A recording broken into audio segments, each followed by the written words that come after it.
Buenas noches, tengan todos ustedes bienvenidos a un programa más de Profesionistas por el Progreso.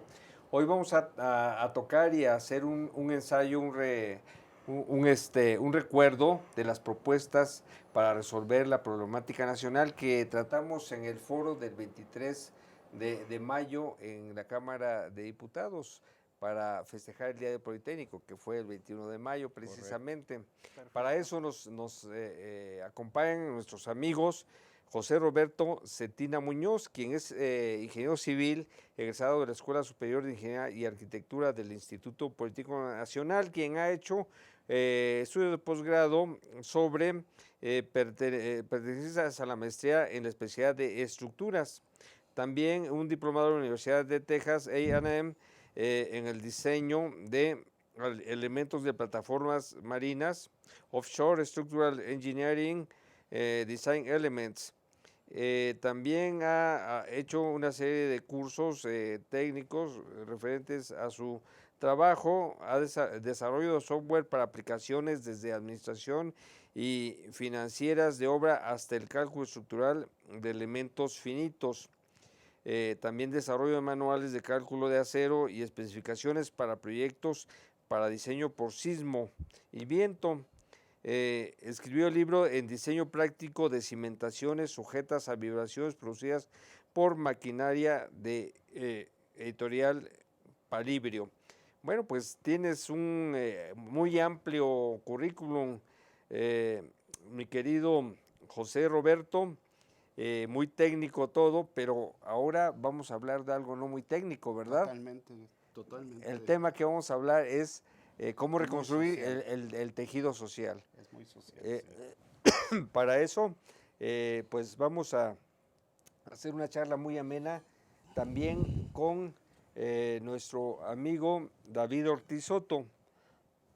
David estudió en la Facultad de Ingeniería de UNAM el doctorado en Ingeniería Civil en área disciplinaria de estructuras. En la Escuela Superior de Ingeniería y Arquitectura del Instituto Politécnico Nacional, maestría en Ingeniería Civil, área disciplinaria de estructuras, y Facultad de Estudios Superiores de Aragón, UNAM, licenciatura en Ingeniería Civil. Dentro de su experiencia ha sido docente en la Facultad de Ingeniería, en UTO Bolivia, en la Universidad de La Salle del Bajío, Escuela Superior de Ingeniería y Arquitectura del Instituto Politécnico Nacional, Tecnológico Nacional de México, Campus Iztapalapa. Ha escrito algunos libros como Fuerzas de Fijación y Momentos de Empotramiento en Vigas, Análisis de Estructuras, Problemas Resueltos, Resolución de Armaduras 2D en Método Matricial de la Rigidez, Estructuras Isostáticas en 2D.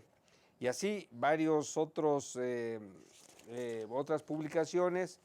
Ha hecho varios cursos, talleres impartidos a nivel internacional, conferencia magistral en el Sexto Foro Regional de Estudiantes de Ingeniería Civil de la Universidad Peruana Unión Lima, pues también en Huancavelica, Perú, y en algunas otras universidades como Chimborazo, Ecuador, Politécnica Salesiana de Ecuador, y igual también pues un amplio currículum, mi estimado David Ortiz, y hoy vamos a platicar sobre... Así es, vamos a platicar un poco al respecto de las pérdidas que se generan en el tiempo justamente después de que ocurre un sismo. Y bueno, pues tenemos justamente el reciente sismo en Oaxaca, ¿Sí? Y el de la frontera Moreras-Pueblo como referentes para poder retomar esta parte. Muy bien, pues bienvenido, mi estimado José Roberto. Gracias, Iván. Bienvenido, Gracias, David. muy amable. Gracias por la invitación. No, adelante, gracias a ustedes por participar con nosotros. Es muy importante mencionar, y vamos a hacer referencia, por ejemplo, el tema que tú, José Roberto, tocas sobre el tejido social.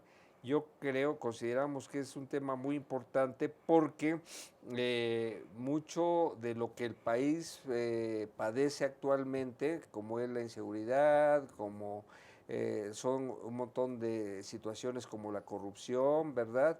Vienen o tienen su origen probable y seguramente en el hecho de que el tejido social se ha ido degradando paulatinamente. ¿Qué nos puedes platicar, José Roberto? Sí, mira, con el tiempo y por las necesidades propias de la vida, que nos han llevado de a poco, se deterioró por 3 patas que se le fueron dañando. Eso es. Una es la familia, Sí.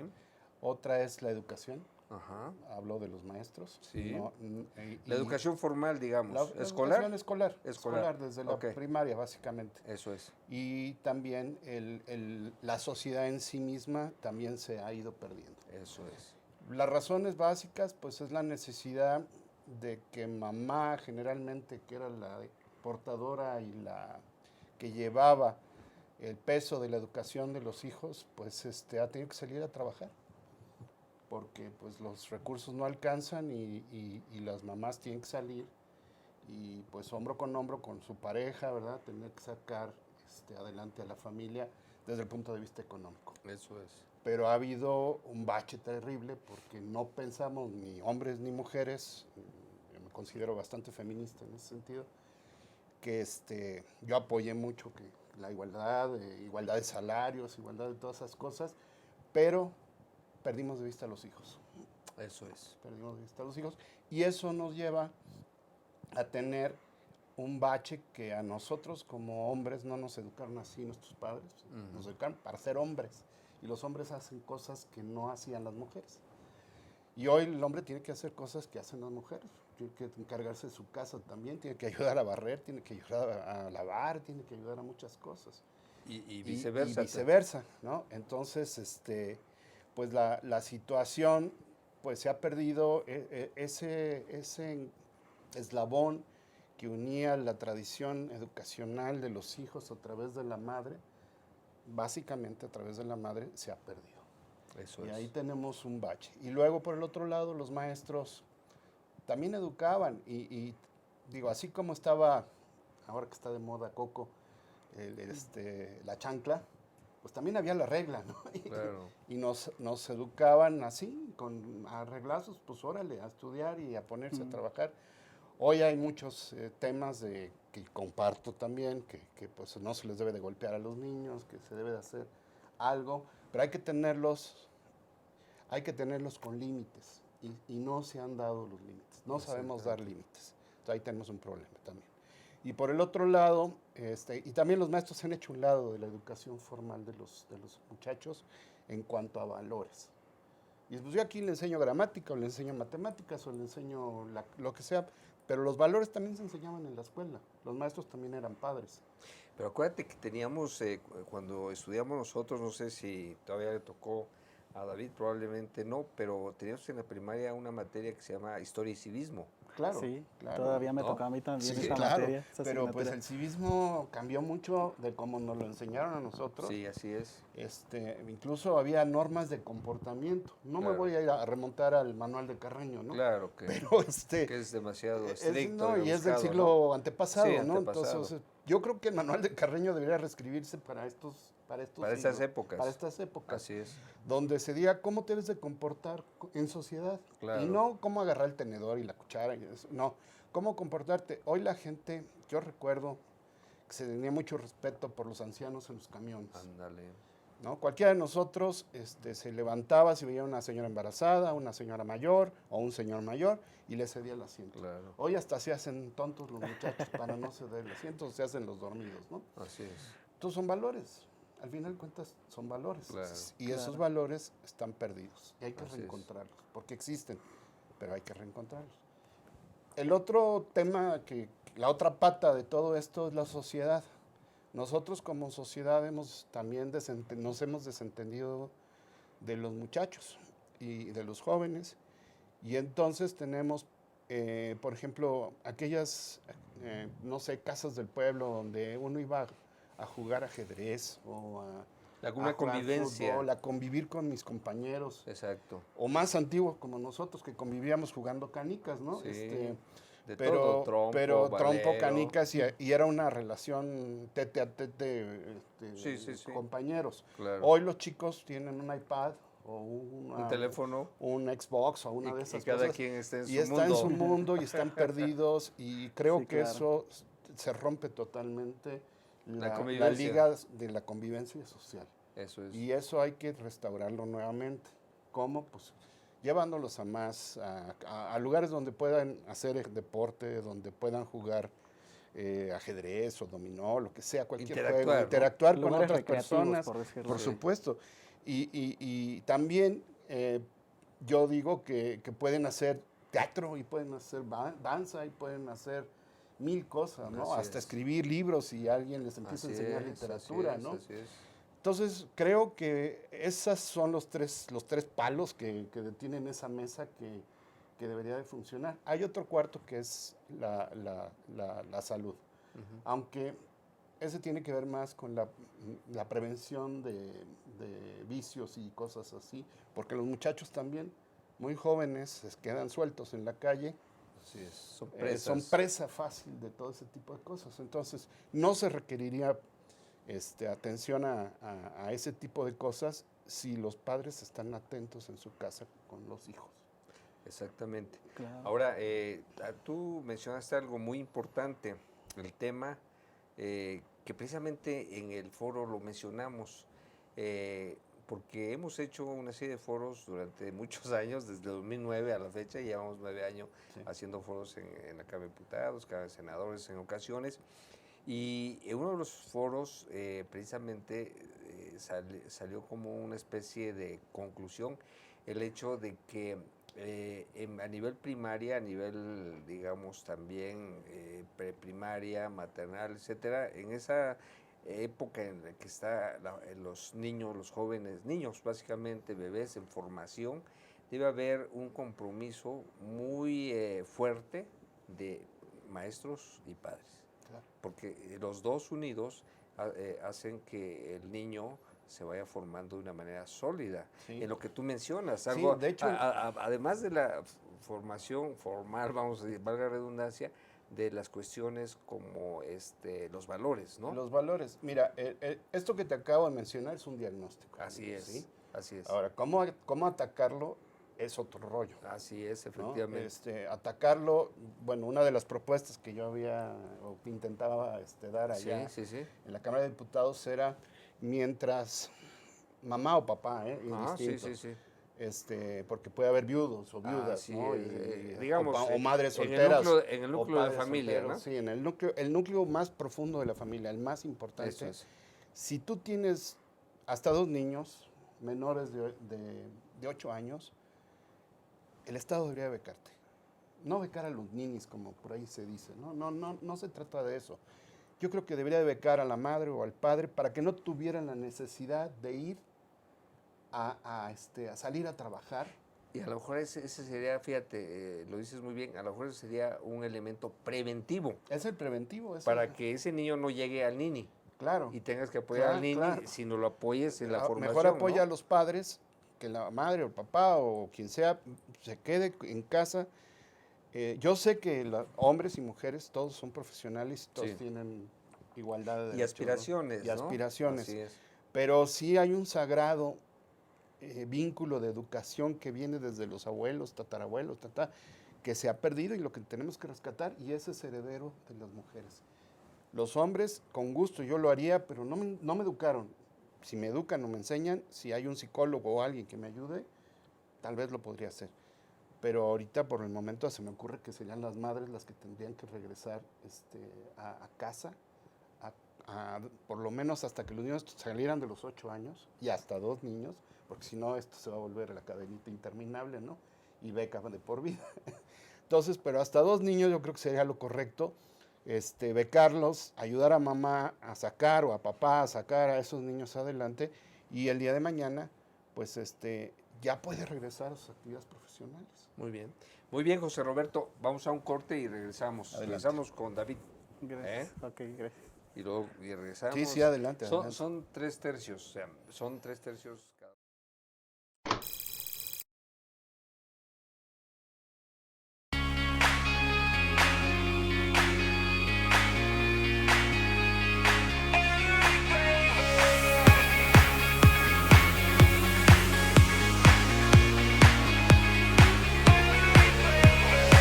I wanna try it all, I wanna take it in, I'm gonna taste every flavor.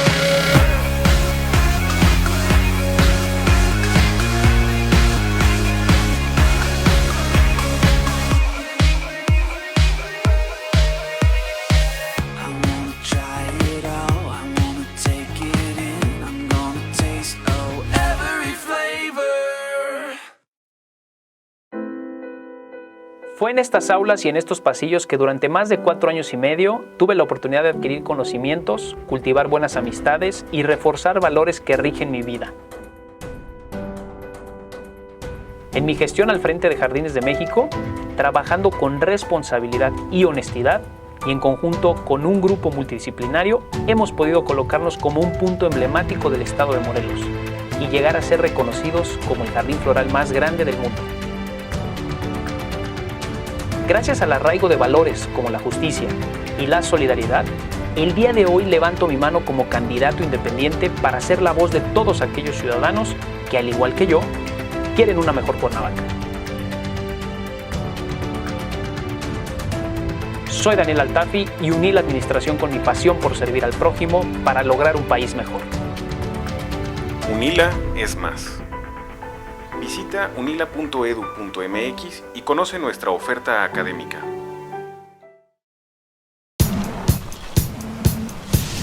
Para cuando sudamos la camiseta. Para los que tenemos una vida intensa. Porque todos necesitamos rehidratarnos. Electrolit, hidratación total, científicamente hidratante.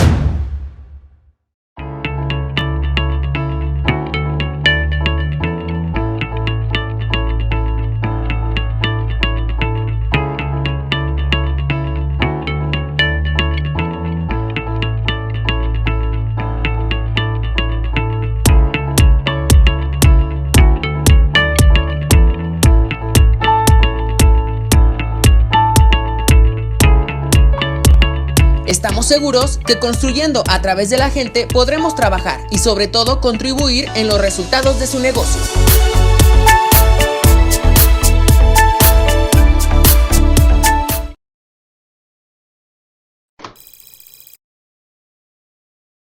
Que no sonó la alarma, pero hubiera ayudado. Muy bien, mi estimado David, pues platícanos del tema sobre las pérdidas. Sí, bueno, realmente México, como sabemos, es un país altamente vulnerable a los sismos. Además presenta pues otro gran problema que es la sobrepoblación. Entonces, históricamente hemos observado que los sismos generan pues grandes daños. Sí. Y esos grandes daños nos conducen a pues innumerables pérdidas. Sí. Las pérdidas no solo son directas, es decir, no solo tienen que ver pues con el costo de rehabilitación de los daños precisamente, sino que existe otra parte que recientemente apenas se le ha dado énfasis a eso, y es la pérdida económica que hay en el tiempo.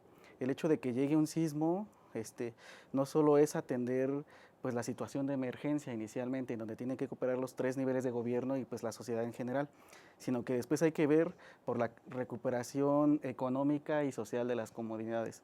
Entonces, en ese sentido, que todos los negocios que quedaron suspendidos temporalmente en sus actividades, el hecho de que las reanuden pues se vuelve muy importante en la construcción de la resiliencia de las comunidades. Entonces realmente ese es el problema que existe.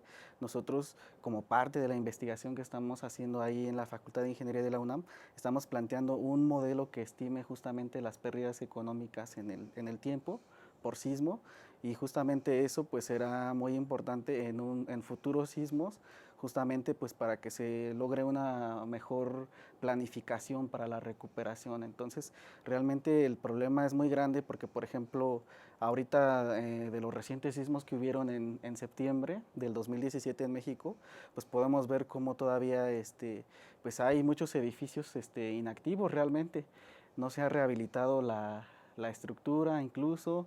Entonces hay mucha gente que también pues no ha podido regresar a sus casas a vivir con normalidad. Entonces realmente es un problema fuertísimo. Realmente nuestro modelo es bastante interesante, porque bueno, también hemos observado que el ingeniero civil ya también nada más no solo se preocupa por el daño estructural como comúnmente venía haciendo.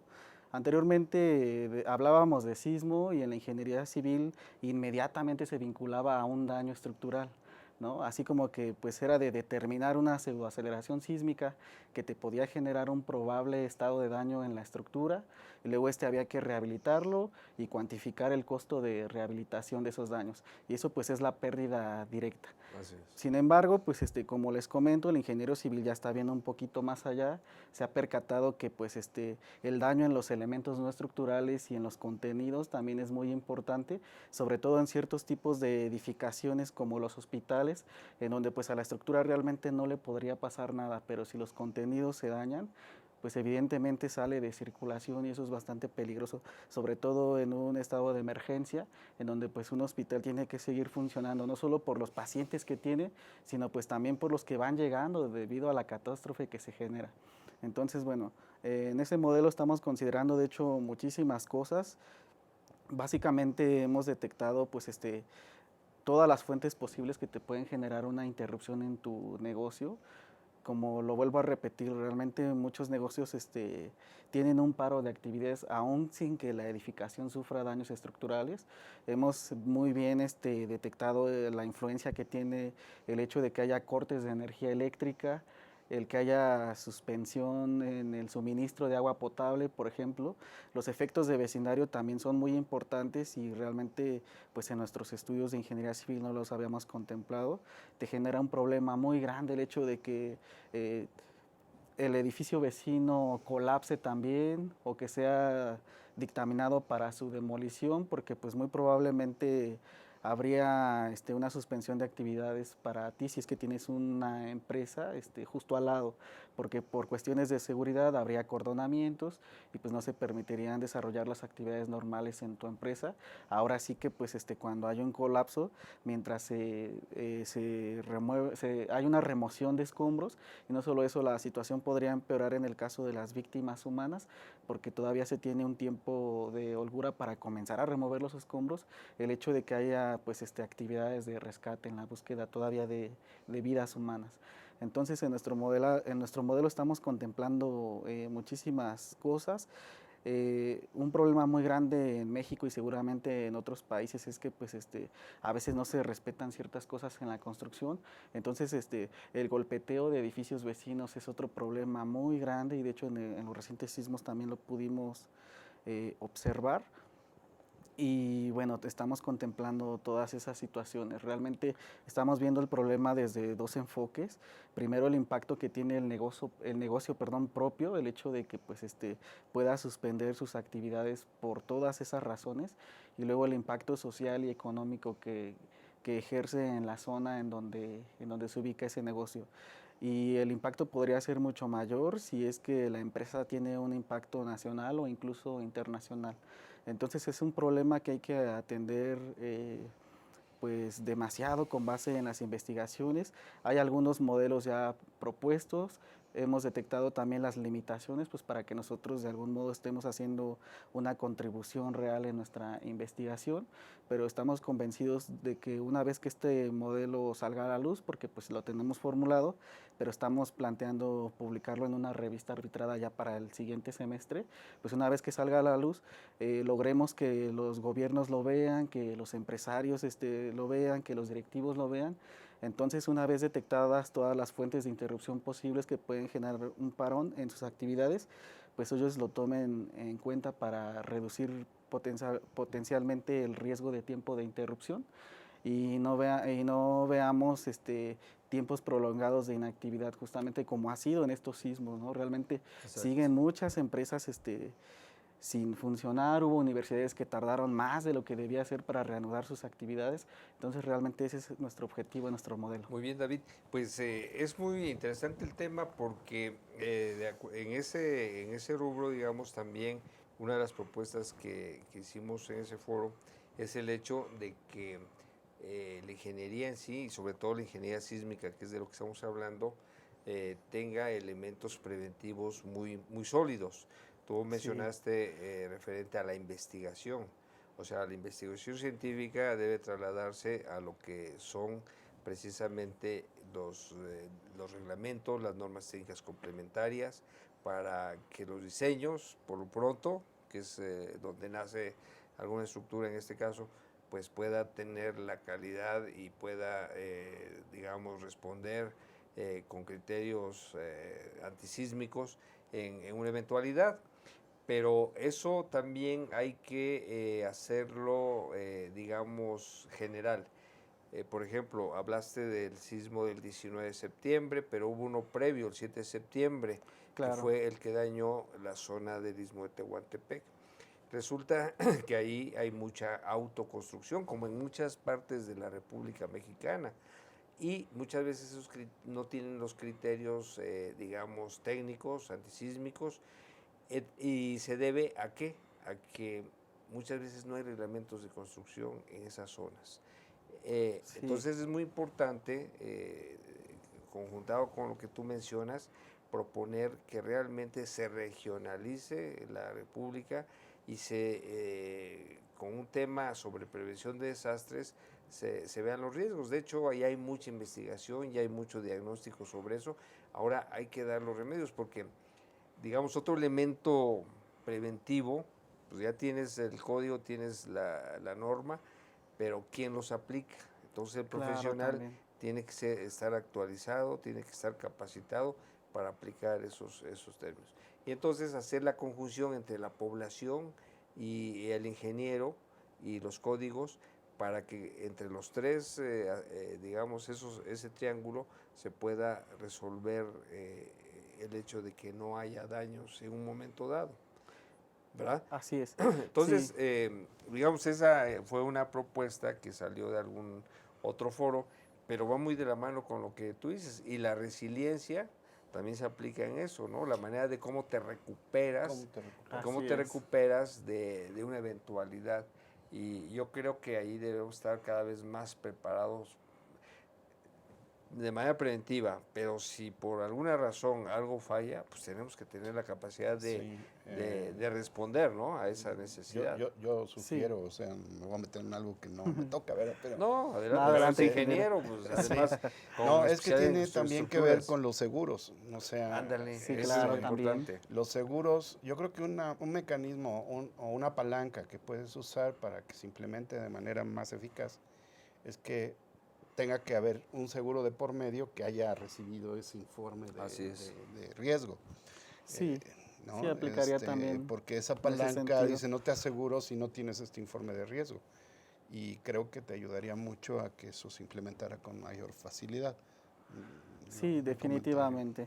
Ahora sí que es bien importante que una empresa cuente con un seguro, ya sea por daños directos, que es el costo de rehabilitación de sus elementos estructurales, no estructurales y contenidos, y que también tenga un seguro por pérdida por interrupción de negocios, es decir, durante el tiempo inactivo, yo como empresario tengo una pérdida de utilidades y bueno, además tengo gastos resultantes durante ese tiempo para poder llegar a un nivel de producción normal a como lo tenía antes de que ocurriera el sismo. Entonces justamente tiene que ver esto también mucho con las aseguradoras, no lo mencioné, pero ciertamente sí también juega un papel importante eso, porque hay muchas cosas que no se están considerando actualmente y que bueno, pues ahora sí que también todo esto es resultado del aprendizaje que nos va dejando un sismo. Justamente en este modelo en el que también tiene que ver la parte de daño estructural, porque obviamente eso te genera un tiempo inactivo, pues justamente también está esa parte que usted comentaba, ingeniero, que es el hecho de que pues para evitarlo hay que diseñar conforme a normativa vigente, entonces pues tiene que ver con la capacitación del ingeniero, tiene que ver con la ética, tiene que ver también con la economía de la gente, pues que tenga esa solvencia para poder contratar a un ingeniero y poderlo hacer. Y bueno, dentro de las características del modelo, pues está una parte que se refiere a la evaluación de daños y emisión de dictamen. Esa es otra parte que también te genera un tiempo inactivo. Sobre todo vimos que el gobierno en edificaciones destinadas a un uso formal, como por ejemplo hospitales, universidades, pues no permitía la reanudación de actividades hasta que hubiera un dictamen, ¿no? Exactamente. Y bueno, según sea la severidad del daño de la estructura, pues esta evaluación va avanzando en niveles, ¿no? Porque pues igual hay edificaciones con daño nulo o un daño muy leve y no requieren de más niveles de evaluación como otras, que en el peor de los casos pues podrían llegar hasta un análisis costo-beneficio para saber si lo rehabilito o mejor ya hago la demolición. Exacto. Entonces eso genera un tiempo inactivo y justamente yo creo que no lo habíamos visto muy bien. Pero bueno, ahora una de las lecciones que tenemos con este sismo es que pues definitivamente el ingeniero civil debe de estar capacitado para poder hacer una evaluación de daños, una emisión de dictamen. A veces los daños son tan grandes que también los ingenieros no se dan abasto para poder realizar estas actividades. Entonces es importante que también se implementen en los cursos de la universidad estos tópicos para que nuestros estudiantes estén ya capacitados y puedan salir justamente a hacer estas revisiones y con eso pues mantengamos en primera instancia más tranquila a la gente. Realmente aquí lo que ocurrió es que vino el sismo, se presentó un estado de daño y la verdad es que pues los jóvenes queríamos más bien apoyar con revisiones, pues no estaba la capacitación, ¿no? Realmente vimos que el CENAPRED, que muchos empezaron a capacitar a los jóvenes estudiantes, pues ya tiempo después de que había ocurrido el sismo, cuando se supone que esto debería de ser antes, ¿no? Entonces tiene que ver también con la prevención esa parte. Definitivamente tiene mucha razón y hay un tema aquí que precisamente los jóvenes, muchas de la currícula de formación de ingenieros civiles o arquitectos a veces no contemplan la normatividad, la aplicación de la normatividad, ¿no? El reglamento, por ejemplo, pues también tiene esquemas a veces muy rígidos donde la evaluación de los, tú has mencionado, por ejemplo, hospitales, escuelas. Claro. Aquellos que el reglamento los define como estructuras de grupo A, ¿no? Sí. Que tienen que tener pues, un coeficiente sísmico para empezar un 50% más alto que el resto, para precisamente tener la posibilidad de no fallar durante un sismo. Entonces, además eso es aplicado por cierto tipo de profesionales, vamos a llamarles certificados, con registro ya sea de director responsable de obra o con responsable de seguridad estructural. Entonces, bajo ese esquema, pues son los tamices que se tienen que ir dando a veces, pero yo insisto mucho en que tiene que ser de manera preventiva. Pero una vez que ya tengamos esa preventiva, cumplirla como tú dices, con base en un buen trabajo, pero pues también, licenciado Roberto, de pronto puede haber accidentes o errores, ¿no? Errores, sí. Y entonces en ese tipo de errores pues ya viene la reacción y también tenemos que estar, digamos, capacitados para la reacción. Vamos a un corte y regresamos contigo, mi estimado Roberto. Sí, gracias.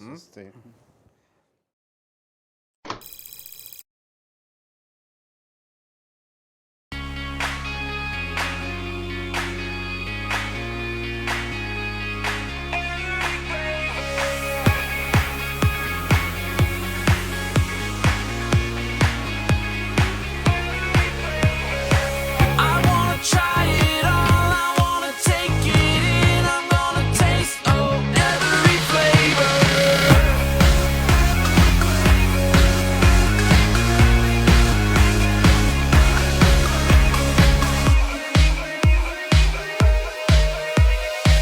I wanna try it all, I wanna take it in, I'm gonna taste every flavor.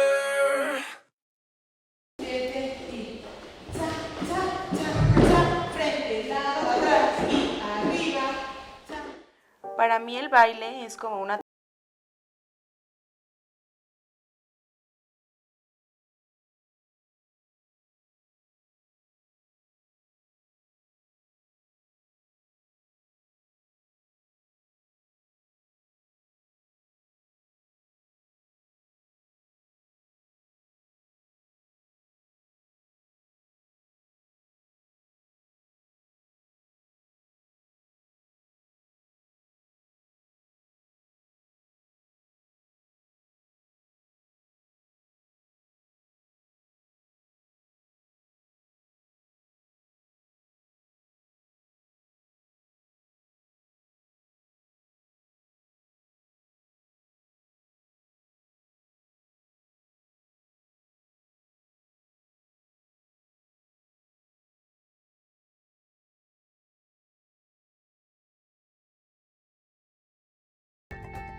para cuando sudamos la camiseta.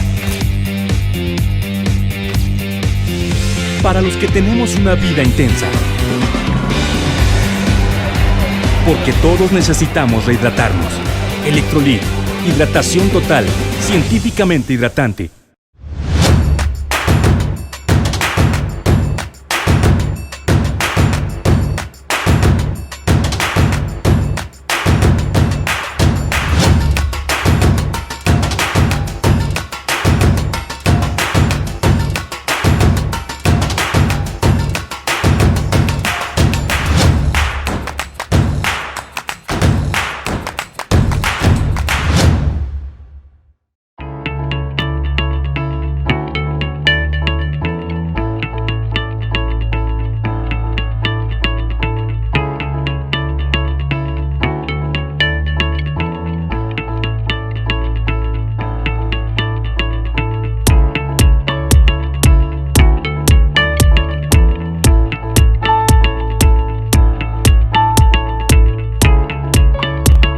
Estamos seguros que construyendo a través de la gente podremos trabajar y sobre todo contribuir en los resultados de su negocio.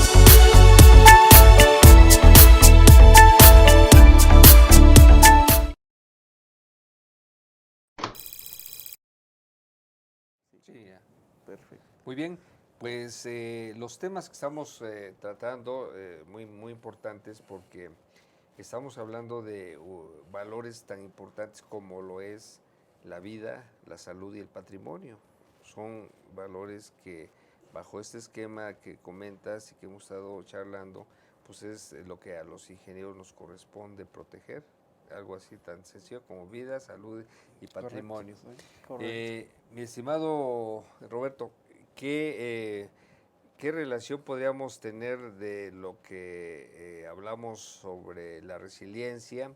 Entonces la sociedad también tiene que ser resiliente para reconstruir ese tejido social. Por supuesto, todos tenemos que aportar, ¿no? El que puedas cerrar tu comunidad, no cerrarla al medio ambiente, sino Sí. cerrar que sea más unida, Eso es. ¿no? Eso ayuda mucho a que se vaya desarrollando esa empatía entre unos y otros que hemos perdido, ¿no? Así es. Hoy estamos, por desgracia, muy polarizados por las razones que sean, y tenemos que reencontrarnos, volvernos Y más ahora, por razones políticas. Total, bueno, es que eso nos ha polarizado más. Sí, más aún. Entonces tenemos que volvernos a reencontrar. No hay ricos, no hay pobres, no hay flacos, no hay gordos. Todos vivimos en el vivimos mismo barco. En el mismo barco. Tenemos un país Así muy es. maravilloso. Así es. Yo digo que somos como muchos Méxicos, muchos. Así es. ¿No? Porque los Méxicos del sur son diferentes a los Méxicos del norte, los Méxicos del centro, porque hay comunidades indígenas diferentes, con Así creencias es, diferentes así y es. formas de actuar diferentes. Y en la misma ciudad, ¿eh? En la misma ciudad puede haber. Hay grandes diferencias. Y en la misma ciudad, por lo mismo que hay también barrios económicamente más lastimados que otros. Entonces, pues tenemos que ir sanando heridas, pero primero en el centro, en el núcleo. Para mí lo más importante es reconstruir la familia, que es lo que se está perdiendo, que es lo que en Estados Unidos ya perdieron desde hace muchos años. Y vamos muy para allá, ¿no? Entonces tenemos que frenarnos y decir que somos pues todavía latinos y que nos preocupa mucho la familia como algo muy fundamental. Voy a decir algo que hace mucho tiempo me preguntaron, hablando de Perú y de Bolivia y de todos ellos, que a quién nos parecíamos más de los como hermanos latinoamericanos. Y le dije, mira, yo he viajado por prácticamente toda América Latina, y en Estados Unidos, por supuesto, Canadá, pero nos parecemos más a los gringos. Por desgracia estamos demasiado influenciados. Hay un sincretismo sin que nos hemos dado cuenta y nos parecemos en forma de vestir, en forma de actuar, la forma de trabajar, las rutinas, muchas cosas que no se parecen a los hermanos sudamericanos. Así es. Quizá el pueblo que más se parece a nosotros es el colombiano, pero se parece a nosotros como era México en los años 70. Hay cierta candidez, cierta inocencia ¿no? Nosotros hemos ido maleándonos y hemos ido perdiendo esa candidez y esa inocencia que deberíamos recuperar. Entonces tenemos que volver a formar ese núcleo familiar, esas reuniones familiares donde todos participaban, los abuelos, los tíos, todos, y empezar a reconstruir ahí el tejido social. No hay otro camino, no lo vamos a reconstruir de otra manera, no hay forma de hacerlo si no empezamos por la familia. Por la célula. Por la célula de la sociedad. La célula de la sociedad. Y tiene razón porque al final de cuentas, probablemente esa cercanía que tenemos en América del Norte nos hace querer ser tal vez competitivos, ¿no? Porque eso es mucho de lo que vemos hacia el norte y queremos emular ciertos estándares de competitividad que te van deshumanizando de alguna manera, ¿no? Mira, un ejemplo muy bueno en Nueva York, antes del avionazo del 2001 o de los avionazos del 2001, era una ciudad totalmente descarnada, deshumanizada. Podía caerse cualquier gente muerta en la calle y le podían pasar por encima. Después de lo que le sucedió, la ciudad cambió. Ya se preocupan más por lo que pasa en su entorno, porque le fue un golpe bastante fuerte, ¿no? El 11 de septiembre. El 11 de septiembre. Entonces sí les dio una lección de vida, porque yo creo que de las ciudades americanas la más deshumanizada en aquel tiempo era Nueva York. Y hay un ejemplo que también hicieron, pusieron un coche, le llaman el ejemplo de las ventanas rotas. Sí. ¿No? Un coche en un barrio pobre donde lo dejaron con las ventanas rotas y lo desvalijaron creo que en horas. Lo pusieron en Central Park, no le rompieron las ventanas, lo dejaron ahí. ¿Y el coche no le pasó nada por varios días.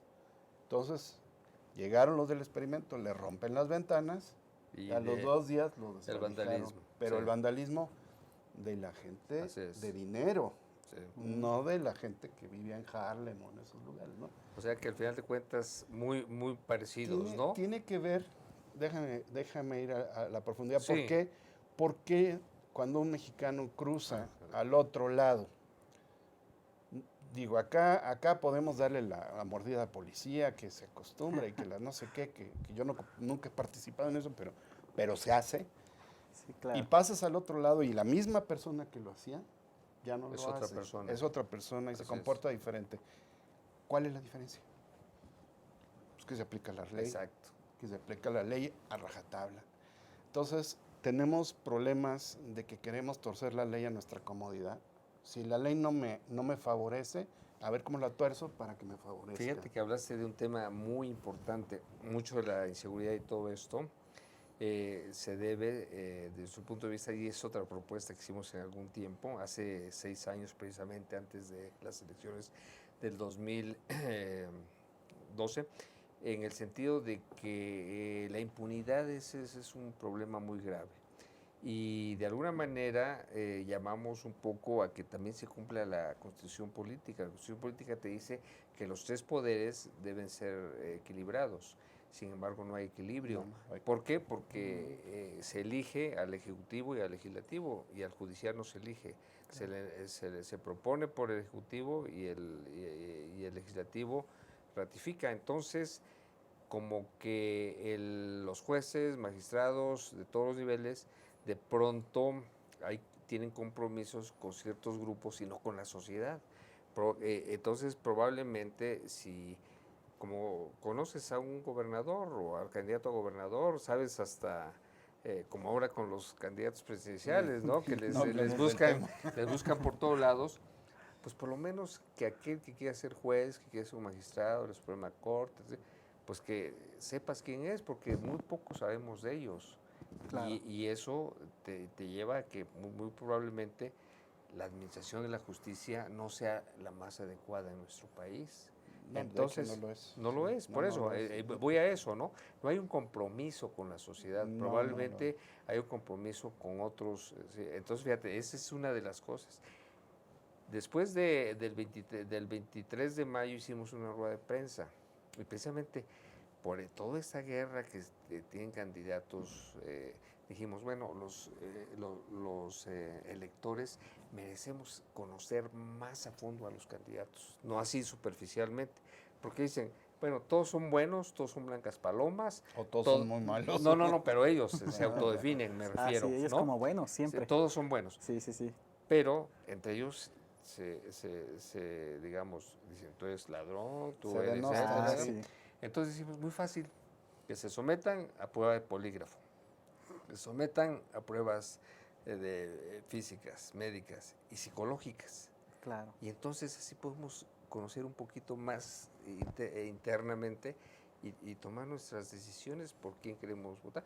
Porque el puesto de presidente de la República es uno entre 124 millones es uno solo. Sí. Entonces es un puesto muy importante. Va a estar sujeto a presiones Muchas presiones. físicas, a presiones psicológicas, y tiene que haber congruencia, tiene que haber verdad y tiene que haber transparencia. Bueno, pues señores, el tiempo vuela. Les agradezco mucho su participación, Al contrario, su presencia. gracias por la invitación. Y tendremos oportunidad de estar en otra charla amena con ustedes. No De me acuerdo. queda más que darles, mi querido José Roberto, un Muchas reconocimiento. gracias. Mi estimado David, otro Muchas reconocimiento. Y pues esperemos tener la oportunidad de que el próximo miércoles a las 8 de la noche nos vean los amigos. Hasta luego. Hasta luego. Gracias. Hasta luego.